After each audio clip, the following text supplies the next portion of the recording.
అనేక జనములకు తండ్రి అని అర్థం. సంవత్సరంలో గడిచే కొద్దీ శారా వృద్ధాప్యంలో గర్భం ధరించి ఒక కుమారుని జన్మనిచ్చింది. అతని పేరు ఇస్సాకు. పిల్లలు లేనప్పుడు హాగరు అనే శారా యొక్క దాసీతో అబ్రహాముకి ఇష్మాయేలు అనే కుమారుడు కలిగాడు. ఇస్సాకు జన్మించిన తరువాత శారా హాగరు విషయంలో భయపడి హాగరుని ఆమె కుమారుడైన ఇష్మాయేలును ఇంటి నుండి పంపించమని అబ్రహామును ఒప్పించింది. అయితే అబ్రహాము అయిష్టంగానే వారిని బయటికి పంపించాడు. దేవుని ప్రణాళిక ప్రకారం హాగరు ఇష్మాయేలు అరణ్యం వైపుకు ప్రయాణించారు. ఇక సంవత్సరంలో గడిచిన తరువాత శారా మరణించింది. అబ్రహాం ఎంతగానో చింతించాడు.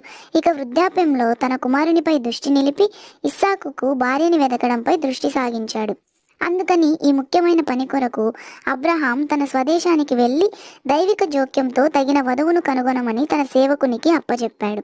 అతను రిబ్కాను ఎదుర్కొని ఇస్సాకుకు సరి అయినదని అబ్రహాంకి అప్పగించాడు. ఈ ఒడంబిక కొనసాగింపు